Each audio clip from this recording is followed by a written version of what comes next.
tal? ¿Cómo están? Buenas tardes. Bienvenidos a Agenda Deportes de MOL TV. Esta semana felices, contentos, porque hemos tenido clasificaciones a los Juegos Olímpicos de Tokio.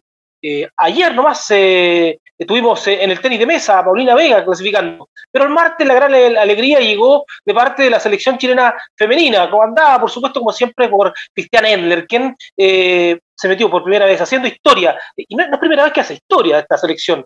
Ya venía de clasificar por primera vez a un mundial, anotar el primer gol en un mundial, y ahora se mete en los Juegos Olímpicos de Tokio, haciendo historia. Va a estar entre 12 equipos que van a estar disputando los Juegos Olímpicos. Pero esto no comenzó ni el año pasado, ni cuando estuvieron en el mundial. Esto viene de un trabajo largo, es un trabajo que ha tenido un esfuerzo tremendo, no solo de parte de las jugadoras, también de quienes han estado detrás de ellas. No solo hablamos de parte dirigencial, hablamos de su familia, pero también hablamos de una persona que fue muy especial para este equipo, para una parte de este equipo, que es la base de lo que tiene hoy la selección chilena de fútbol femenina. Hablamos de Marta Tejedor Munuera, nacida en Las Palmas, España, que estuvo acá en Chile el año 2007, con Harold May Nichols como presidente de la NFP, llegó, estuvo 4 años, y dicen que es quien inició este proceso. De eso vamos a hablar de ella, le vamos a preguntar. Ella tuiteó el otro día, contenta, feliz por lo que habían logrado las muchachas. Saludamos a Marta Tejedor Monuera. ¿Cómo está? Marta, gusto saludarla a la distancia en España. ¿Cómo está? Primero que todo, ¿cómo ha vivido este tema de la pandemia? ¿Cómo está en este momento usted en forma personal? Se lo pregunto. Pues hola, buenos días y buenos días a todos. Pues la pandemia, pues con muchísima paciencia. Aquí la vacunación va muy lenta, ya sé que en Chile va muchísimo más avanzada y bueno, se está vacunando primero pues a los mayores, a la gente con enfermedades, o sea, con riesgo, a la gente que por su profesión también lo requiere, y yo me veo al fondo de la lista, no sé cuándo me va a llegar esa pandemia, porque ni tan joven, ni tan mayor, ni tan enferma, ni tan sana, ni tan... en el medio de todo el meollo. Pero bueno, con paciencia. Y entre medio de todo esto tuvimos esta alegría el día martes, que yo sé que usted lo vivió desde España, lo estuvo mirando, y claro, como española uno diría, ¿por qué ni estar interesada en Chile? No, pues se siente parte de este proceso también por el inicio, por cómo fue esta generación que hoy está dando grandes réditos al fútbol chileno. ¿Cómo sintió esta clasificación, Marta, a lo lejos? ¿Pudo ver el partido? Cuéntenos cómo vivió. Sí, bueno, lo primero, y lo conté el otro día también en un medio de prensa, vi el partido de una manera muy curiosa, porque no encontré forma de ver Chilevisión desde aquí, ni siquiera como hackeando el IP para que parezca que estoy en Chile en vez de en España, no vi manera. Entonces al final contacté con una amiga allá que me dijo: no te preocupes, yo te pongo mi tablet enfrente de la pantalla de televisión, Clara, y ella estaba teletrabajando en otra habitación y yo me quedé ahí sola con su tablet mirando la tele, y así lo vi un poquito entrecortado, el sonido un poquito rasgado, pero bueno, bien, suficientemente bien. La magia de la tecnología. Claro, porque además ni siquiera me sentí mal porque no estaba pirateando nada, yo estaba haciendo una videoconferencia. Sí, claro. Y cuéntenos, ¿cómo vio el partido? Felicidad, pese a que, claro, fue un 0-0, pero que finalmente con ese pitazo final se logra llegar a unos Juegos Olímpicos. Pues yo lo primero que tengo que decir es que lo vi como una aficionada más. Yo no lo vi sintiéndome partícipe ni creyendo que yo tenía ningún mérito ni nada por el estilo. Yo lo vi como un aficionado cualquiera que lo ve, que vibra, que lo disfruta. Y bueno, el partido no fue especialmente bueno. Yo creo que el de la ida, fue un poquito mejor. Pero también creo que en estos partidos lo que está en juego es tan importante que el resultado final es lo que debe de guiar todo el plan de juego. Y bueno, la vistosidad, pues si hay que comprometerla un poco para ir a unos Juegos Olímpicos, pues qué más da, pues el balón fuera del estadio.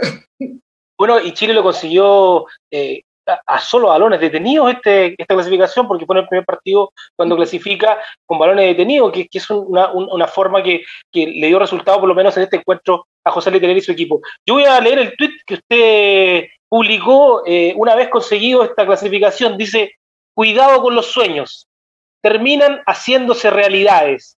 Felicidades al fútbol femenino chileno. Qué ejemplo y qué orgullo. Le nació el arma este tuiteo terminado el partido, ¿no? Sí, es que es verdad, porque nosotros soñamos muchas veces. Yo estuve allí 5 años. Al principio pues estábamos muy centrados en el Mundial y además la selección era sub-20, pero pasado el primer año y medio estuve otros 3 años con la adulta. Con esa adulta crecimos mucho, mejoramos mucho y nos quedamos a un gol de los Juegos Olímpicos de Londres. En realidad fue a un gol de un partido 0-0 con Argentina, que si lo hubiéramos metido el 1-0 y lo hubiéramos ganado, eso nos colocaba en los Juegos de Londres, pero bueno, en aquella ocasión no fuimos capaces. Pero nosotros hablábamos mucho de clasificarnos a unos Juegos Olímpicos, soñábamos mucho con ello, sabiendo que estábamos muy, muy, muy lejos. Ahora, en realidad, era mucho más asequible que antes. Antes estábamos demasiado lejos, pero nosotros soñamos mucho con eso.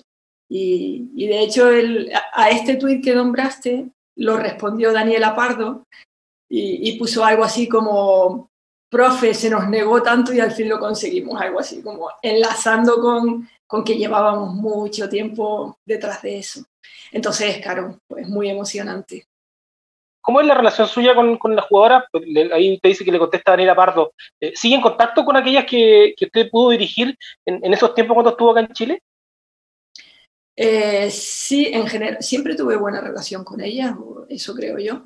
Y en general, o sea, tengo buena relación, tengo cierto contacto con algunas, a veces porque me escriben ellas, a veces porque les escribo yo, y también tengo algunas un poco más cercanas, con quien pues hay algunas que están en España y que las veo, las he visto, hay alguna con la que hablé en el mismo día de partido y otras pues que a lo mejor no tengo tanto contacto reciente, ¿no? Pero tengo buena relación con todas. ¿Cómo vivió, bueno, me dijo cómo vivió el partido, pero se lo pregunto en el tema emocional y tiene que ver con este tuit, que cuando habla de los sueños.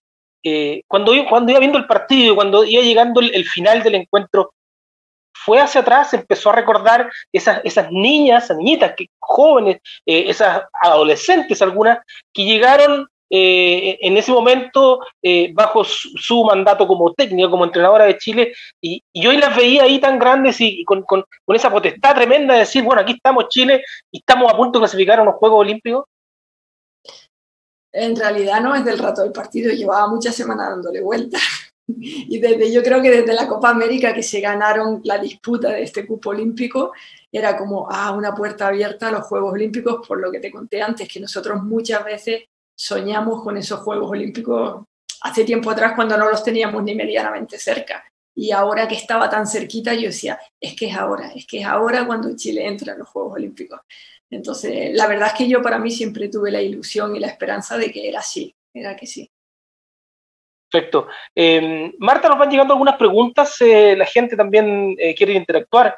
Y Miranda Bravo nos pregunta, ¿qué jugadora que no conocía le ha llamado su atención? Hablo de las jugadoras chilenas, porque claro, usted conoció una parte de estas jugadoras, ahora han ido apareciendo otras. Si hay alguna que ahora usted haya visto y le ha llamado la atención. Es que a casi todas las conocía. Hay muy poquitas. La verdad es que la base de esta generación, al Mundial fueron 5, pero después, en los 3 años posteriores al Mundial, se fueron incorporando muchas, tanto de esta generación como un poquito más jóvenes, como Yanara, como Camila, que venían del grupo que inicialmente comenzó con Ronnie Radonich. Entonces, son poquitas las que se han incorporado recientemente. No podría decirle un nombre. Para mí el peso fuerte de la selección es la generación que va del 88, nacimiento, del 88 al 90, que son los que juegan el Mundial, y después quizás hasta 93, 94, por ahí. Esa es la base fuerte.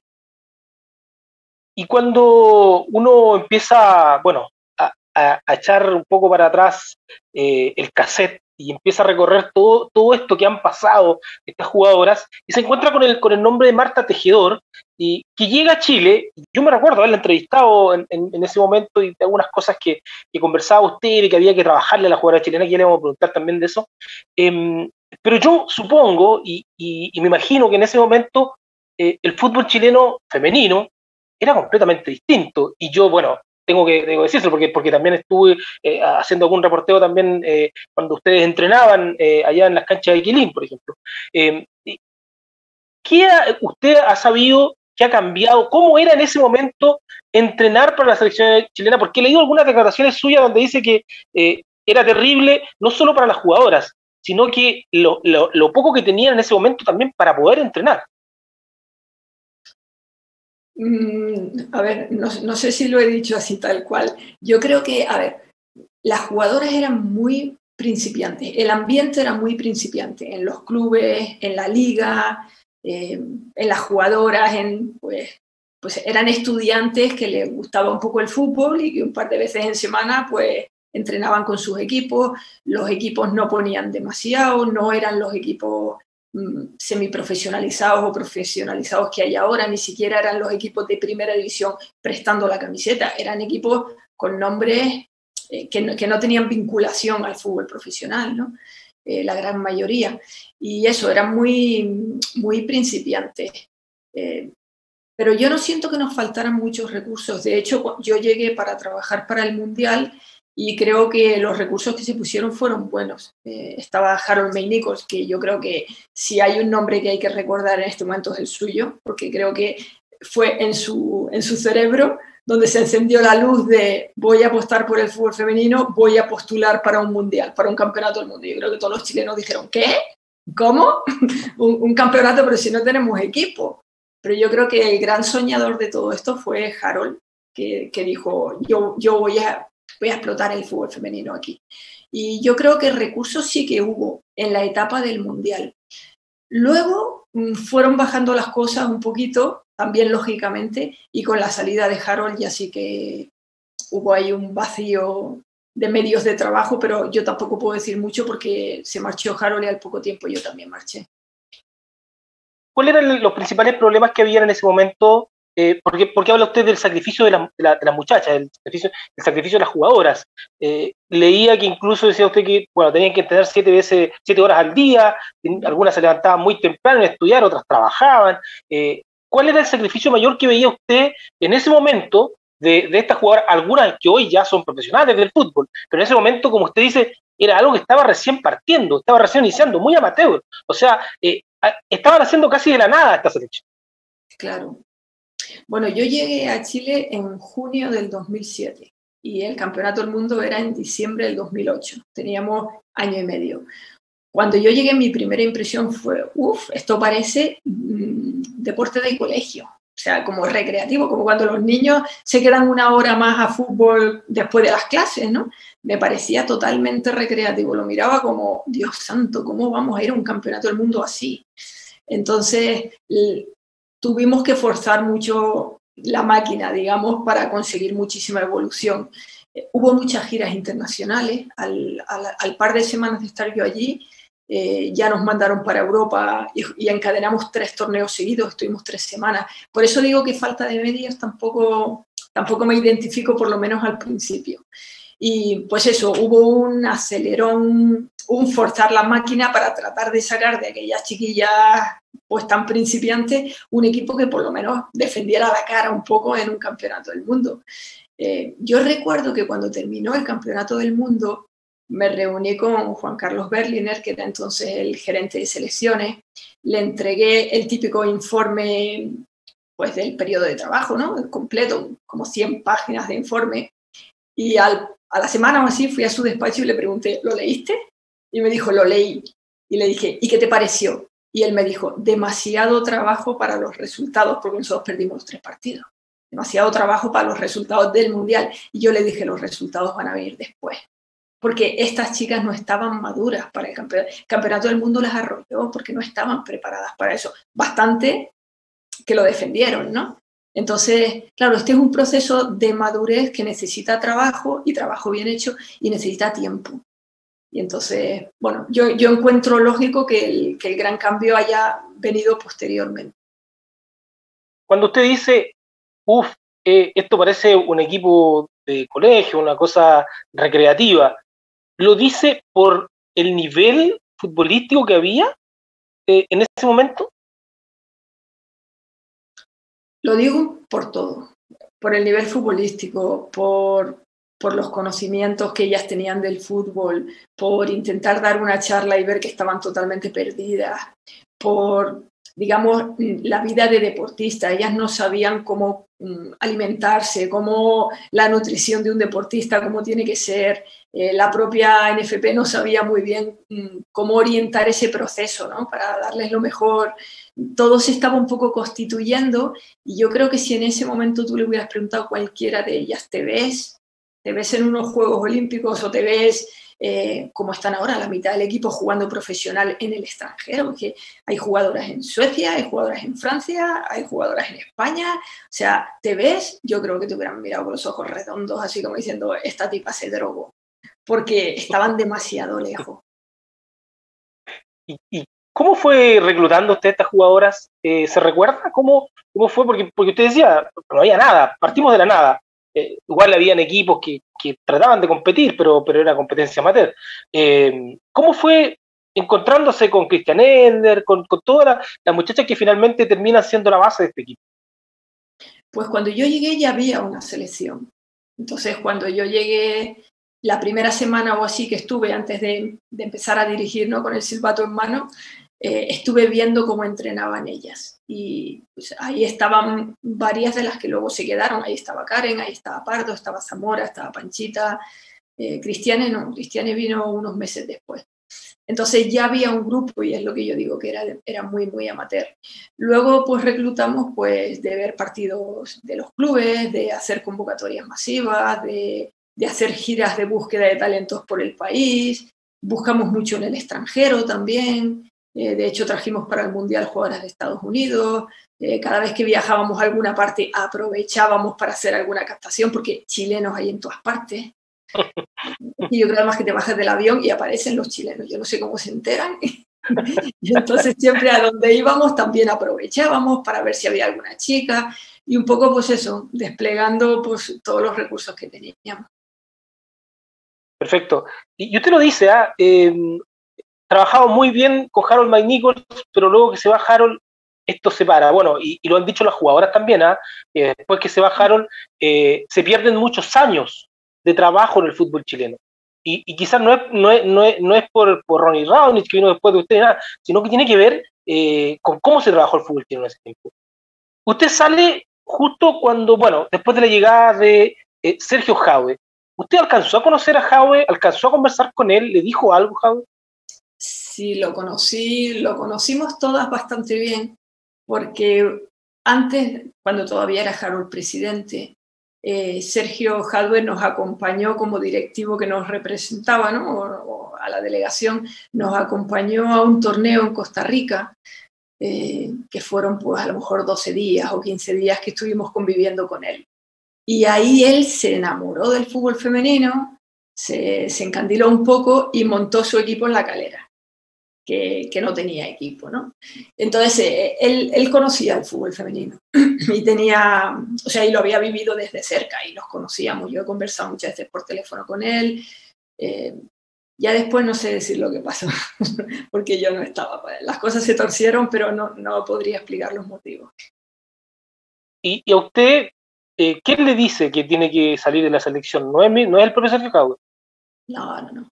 Pues es que estaba cantado, porque fue saliendo todo el mundo. Nosotros jugamos ese sudamericano que nos dejó a ese gol de clasificar a los Juegos de Londres, porque no, entonces había 2 cupos, primero y segundo iban a los Juegos Olímpicos, ni siquiera había repechaje. Y el tercero, o sea, y los 3 primeros iban a los Panamericanos. Entonces nosotros clasificamos por primera vez a los Panamericanos. Entonces Sergio Jadue, cuando llegó, empezó a hacer recortes en la NFP por lo que fuera, porque había gente que no era de su línea de trabajo o por economía, no lo sé muy bien. Y entonces llegó un punto en que, pues que serían 5 o 6 meses después, fuimos a los Panamericanos con una doctora, un utilero y el DT, nadie más, porque habían echado a todo el mundo, habían echado a los paramédicos, habían echado a los asistentes, habían echado a los otros utileros. Entonces era cada día que ibas a entrenar te encontrabas a alguien que salía con el papel en la mano que le decían no sigues, ¿no? Con la carta de despido. Entonces era cantadísimo, era cantadísimo. Yo incluso en alguna ocasión pensé, cualquier día me encuentro yo el papel también, ¿no? Pero como estaba la clasificación a los Panamericanos y estábamos muy cerquita, pues yo siempre pensé, en cuanto terminen los Panamericanos, nos cortan a los pocos monos que quedamos aquí danzando, ¿no? Y de hecho me dio mucha rabia porque cuando nos subimos al autobús para ir al aeropuerto, para marcharnos a México, a los Panamericanos, que fueron en Guadalajara, recuerdo perfectamente que Jadwe no vino a despedirnos al autobús, pero mandó a otra persona de la NFP en su nombre, subió al autobús, dio un pequeñito discurso y nos dijo muy claro, es primera participación en los Panamericanos, el objetivo es divertirse, vayan, gocen, diviértanse. Entonces cuando volvimos y se vendió como que no continúas porque no ha cumplido con las expectativas de resultado, pues me acuerdo de pensar, ¿qué expectativa de resultado si me lo he pasado muy bien? Si eso es lo que me pidieron que hiciera. Entonces yo creo que aquello fue una excusa, pero yo creo que estaba muy programado así. ¿Se sintió mal en ese momento usted? Porque, y se lo digo porque me recuerdo cuando hablaba con usted que usted tenía un proyecto a largo plazo, un proyecto que quería seguir trabajando con estas elecciones y se interrumpe de un momento a otro. ¿Se sintió mal en ese momento? Pues mira, me sentí mal por las formas porque además fue feo, porque estando en los Panamericanos me llamó un periodista para decírmelo, te van a echar paso mañana cuando vuelvas, cuando aterrices. Entonces fue muy feo, se lanzaron a la prensa cosas que no eran ciertas, pues sobre el salario, cosas que son de índole privada, ¿no? Que no tienen por qué volar así. Y que uno se da cuenta de dónde salen, ¿no? Entonces, las formas fueron feas. Por otro lado, yo ya llevaba 5 años en Chile y, no sé, también no me lo tomé muy mal. Fue como, bueno, pues vuelvo a España, cambio un poco de rumbo. Yo sé que los entrenadores somos efímeros, no nos podemos anclar a los mismos proyectos porque tenemos caducidad. Entonces, bueno, estaba contenta con mis 5 años. Y por otro lado, yo me hice muchas veces la pregunta, ¿yo me quiero quedar aquí trabajando con esta directiva? Pues casi que me subo al equipo de Bielsa y nos vamos juntos. Perfecto, muy buena cuña esa. Oiga, Marta, y después se sabe todo lo que pasó con Sergio Jadwe. Supongo que usted se entera de lo que ocurre y dónde está hoy día. ¿Dónde está hoy día Sergio Jadwe? ¿Le pasó algo en el momento que sabe todo lo que había ocurrido finalmente con el fútbol chileno y el fútbol sudamericano y mundial? Pero ¿dónde estaba metido la persona que a usted había llegado a la NFP para sacarla de su puesto? No, en el momento en el que yo me fui ya lo dejé como, esto ya me resulta ajeno y no me toca las emociones. Entonces, bueno, no es mi tema, yo no lo elegí, yo tampoco estoy ahí, no me siento dolida, no sé lo que han hecho, algo habrán hecho, pero yo no soy quien para juzgar, entonces no. Después con el tiempo alguien me regaló un libro con la historia del paso de Jadwe por la NFP y lo leí. ¿Y qué le pareció? Bueno, es que un libro es una opinión de alguien que te cuenta una versión. No me gusta juzgarme.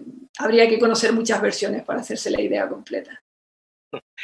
Marta Doc Franco, desde Macul, dice, me gustaría preguntarle si es posible aplicar en Chile un plan para masificar el fútbol femenino. ¿En cuántos años debería reflejarse ese plan? Y si eso serviría para posicionar al país en niveles superiores al resto. A ver, yo creo que masificarse, a ver, la respuesta es sí, siempre sería bueno masificarse. Creo que los éxitos y la trayectoria y la visibilidad de esta selección ha ayudado muchísimo a que ya esté relativamente masificado o por lo menos normalizado. En Chile ya se ve bastante bien que una niña pueda jugar fútbol y le apoyan sus padres cuando antes tenía que jugar a escondidas a lo mejor. Yo creo que a Chile lo que le hace falta ahora mismo, por supuesto masificarse sí, pero le hace falta una inversión en las generaciones siguientes, las que tienen que reemplazar a estas jugadoras, porque si uno mide cuántas jugadoras rozan la treintena o la sobrepasan, pues desde luego en el equipo titular, pues 3/4 partes, casi, ¿no?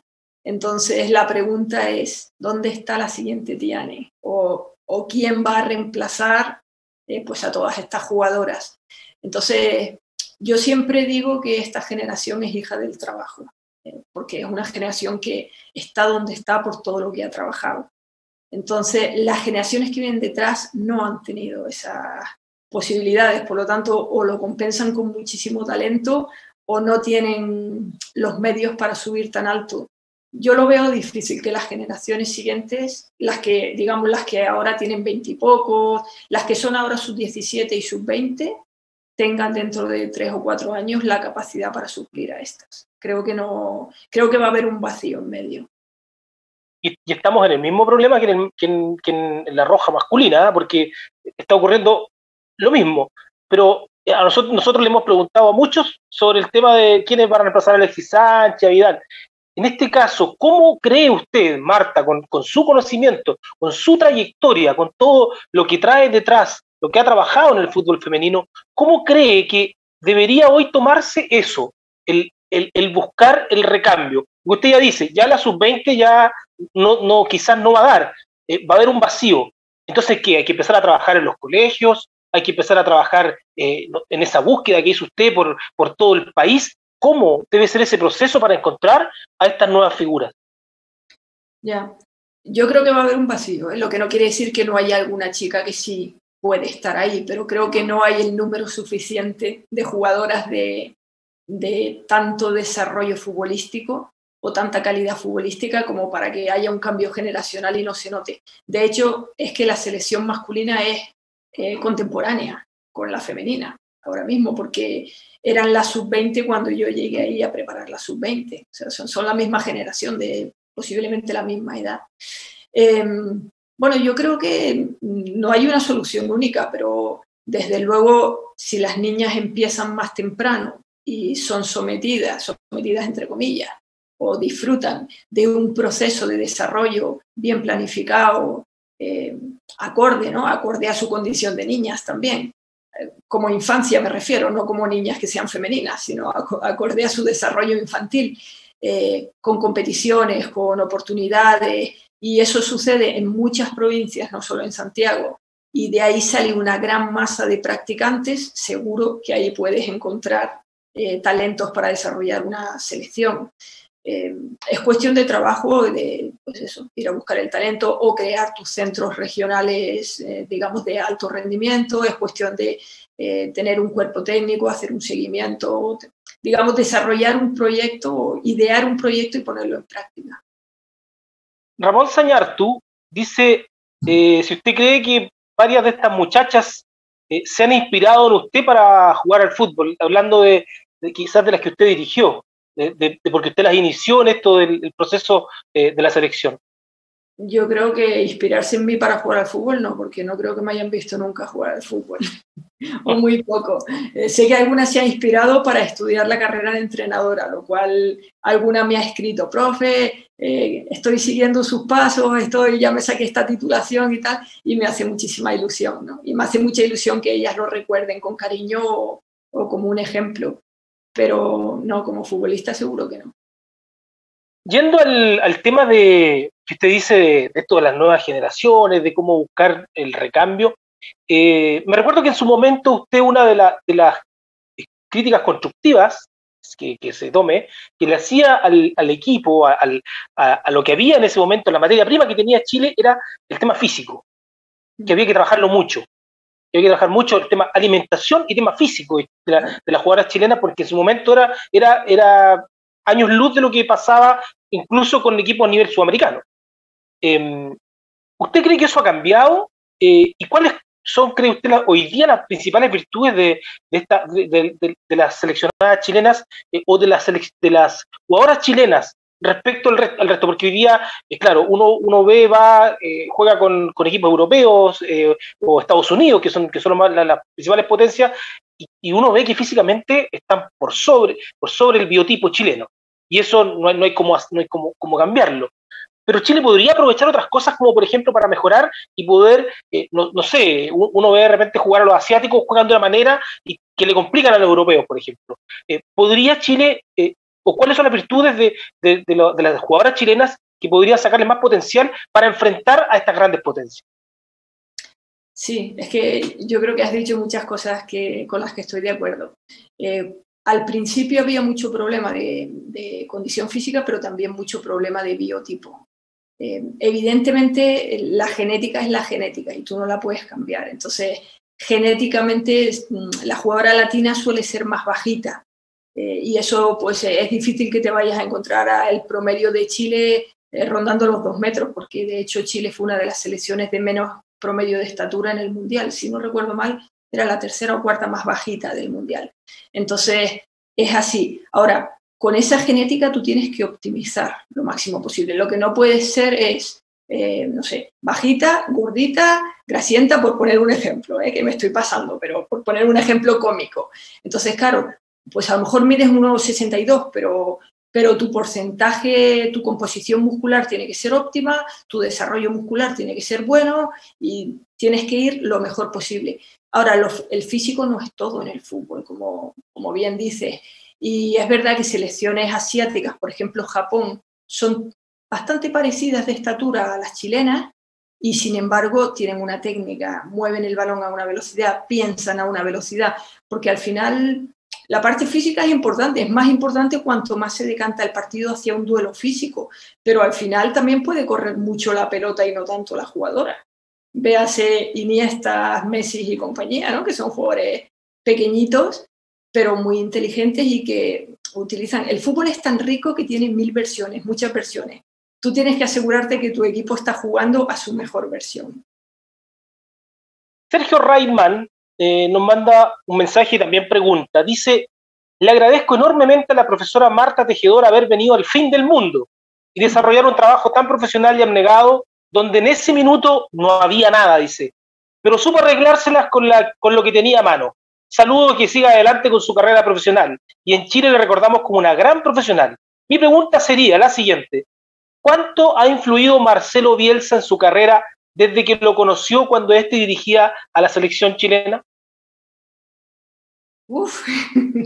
Bueno, gracias por los comentarios y también aclarar que yo no quiero llevarme ningún mérito aquí y que tampoco he sido la única, que han sido muchos profesionales y José Letelier, por supuesto, el que más ha influido en la clasificación a los Juegos. Así que, bueno, los méritos me los sacudo y los reparto.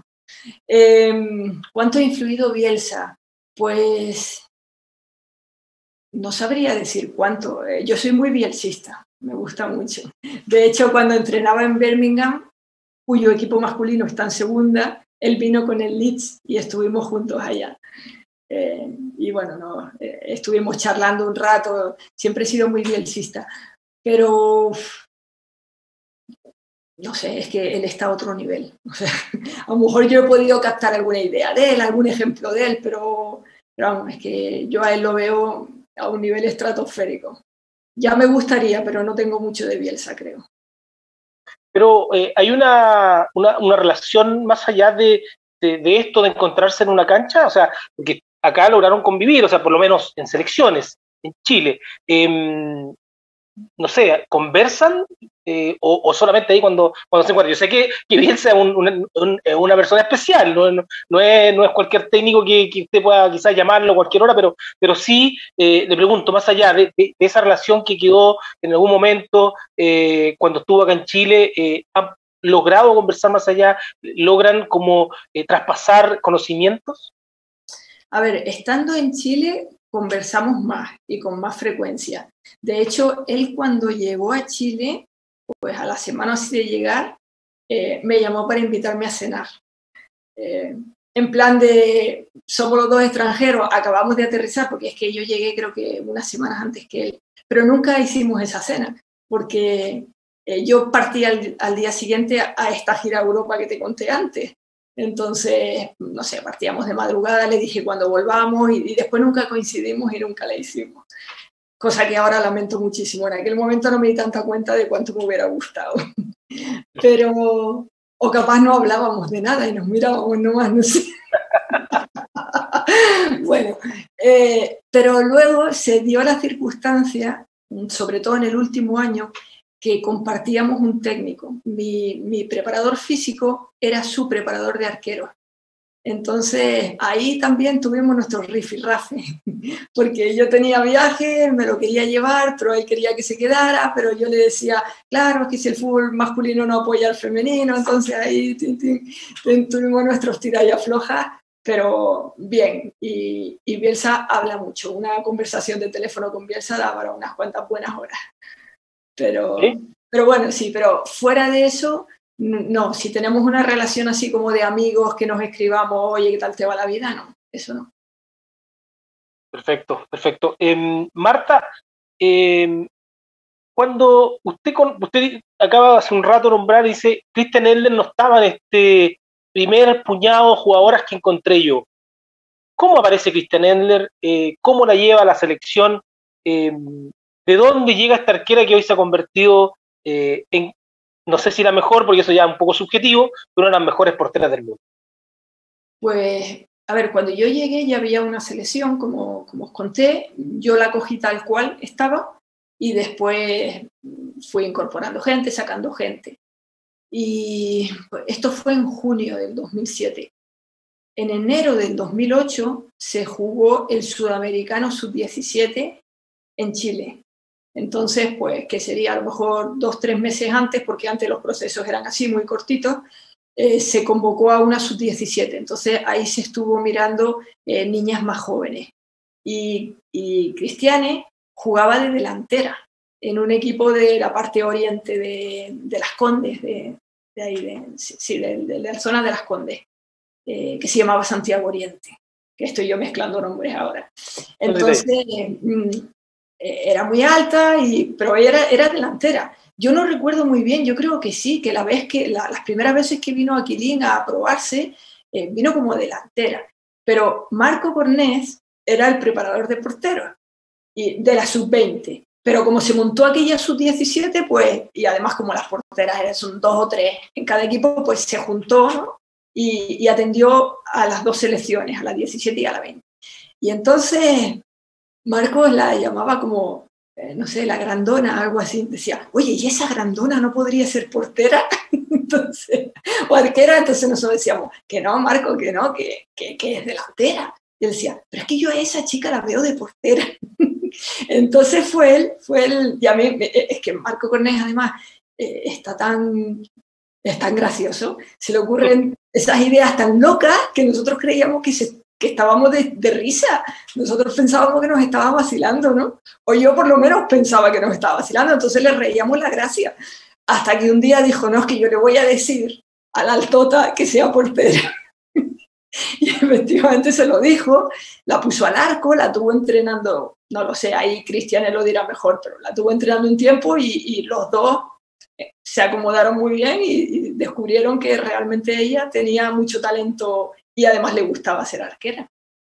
Ya, pero ahí usted también se da cuenta de que Cornet tenía razón, o sea, y se da cuenta usted, aquí hemos hecho un descubrimiento, no sé si en ese momento se da cuenta que iba a ser una mejor portera del mundo, pero lo que usted me está contando es una cosa, pero que no suele pasar, ¿no? No, es que fue a la risa.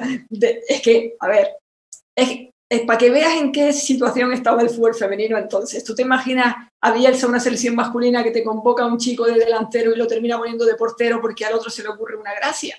Eso no sucede.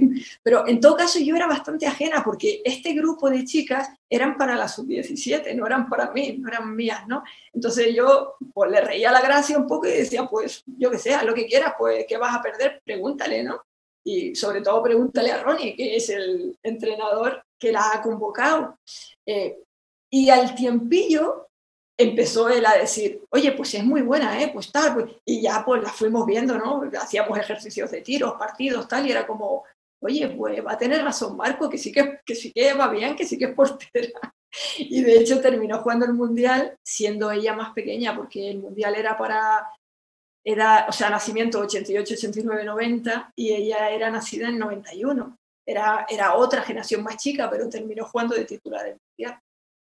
Y hoy día cuando la ve a ese nivel, Marta, cuando ve que es una de las mejores porteras del mundo, que está jugando en uno de los equipos más potentes a nivel femenino del mundo, y se recuerda eso usted, ¿no? Y dice, imagínate, o sea, pudimos haber, quizás habíamos tenido una delantera que a lo mejor no hubiese ni jugado en la selección, pero no, terminamos con una de las mejores porteras del mundo. O sea, yo lo encuentro insólito, esto, no lo he escuchado. Sí, sí, es que es así porque además de delantera no era como la gran goleadora, ni así, no era como la delantera que uno dijera no le pida ser portera porque nos perdemos a la delantera. O por lo menos yo no lo recuerdo, de que fuera una cosa así tan destacada. Pero es verdad que una vez que ella ya, como digamos, hizo la transformación y jugó el Mundial y tal, ya se veía el potencial que tenía, ya era como, wow, es que esta es estratosférica también, ¿no? Pero bueno, nunca sabremos lo que hubiera sido de delantera. Qué linda historia, Marta, de ser, en los recuerdos suyos es uno de los mejores recuerdos que debe tener, ¿no? Bueno, la verdad es que... Junto a Marcos Cornet también, hay que dar crédito a Cornet. Claro, pasaban muchas anécdotas porque además pasábamos mucho tiempo juntos, pues como hablamos antes, hubo casi medio año que entrenábamos 7 horas al día, pero además almorzábamos juntos, cenábamos juntos y echábamos la siesta juntos. entonces, y viajábamos cada 2 por 3, muchas concentraciones largas, seguidas. Entonces, yo siempre consideraba que el equipo y el staff técnico eran como mi familia allí, porque yo no tenía familia. Entonces, bueno, pasaban muchas cosas divertidas. Nos va quedando muy poco tiempo, ha estado muy entretenida esta conversación, Marta, pero quiero hablarle un poco de usted, pues sabemos que estaba en el Birmingham en Inglaterra, pero la pandemia echó por la borda todo lo que estaba ocurriendo, el trabajo que estaban haciendo. Cuéntanos un poco más de su presente y qué hay de aquí en adelante para Marta Tejedor. Pues bueno, sí, como dijimos, con la pandemia vine, es verdad que yo terminaba contrato en junio y me vine en marzo, o sea que también me vine sabiendo que yo terminaba el contrato ya, ¿no? Y me vine para España, estuve mucho tiempo, bueno, un tiempo en vacío, hice algunos congresos online, cursos online, y bueno, es que con la pandemia, es que es complicado porque este trabajo requiere de mucho viaje, requiere de mucho contacto personal, requiere de ir a ver partidos, hablar con gente.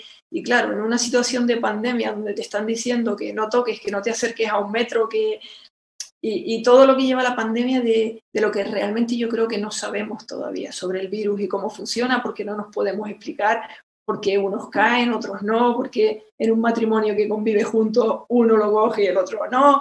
Entonces, es todo tan incierto y al final he tenido un par de ofertas de trabajo que las he rechazado porque implicaban irse a vivir afuera o, pues eso, estar viajando, y he dicho, quiero ser prudente, pues no me quiero ver intubada en cualquier esquina.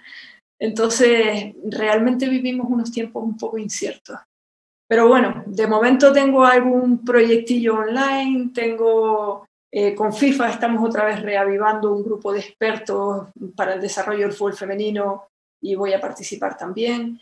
Y bueno, yo también encuentro una parte bonita en mirar al futuro y no saber lo que va a venir. La última de Miranda Bravo, que nos pregunta, y tiene que ver con lo que estábamos conversando, dice, con Jaude fuera del país y esperando juicio en Estados Unidos, ¿volvería a entrenar en Chile, Marta? Bueno, ahora mismo tengo que decir que hay un entrenador que es José Letelier, que lo respeto mucho, que está ahí y entonces que es incuestionable. O sea, la pregunta sobra. Simplemente ahora mismo hay que respetar a la persona que está y apoyarle y animarle. Y en adelante, pues no lo sé. Sabe Dios con qué procesos, con qué proyectos y con qué personas, no lo sé. Perfecto, Marta, yo le quiero agradecer su tiempo, sé ahí en España ya es pasada la noche, horas de la noche, y agradecer por esta conversación tan amena, nos ha contado muchas cosas, nos ha dejado bastante y ha sido muy entretenido conversar y saber nuevamente con usted esta mujer española que llegó en 2007 e inició este gran proceso que ha terminado hace poco con la clasificación de la Roja Femenina a los Juegos Olímpicos. Muchas gracias, que esté muy bien y bueno, ojalá verla nuevamente por acá en Chile pronto, Marta. Bueno, muchísimas gracias y saludos a todos los oyentes.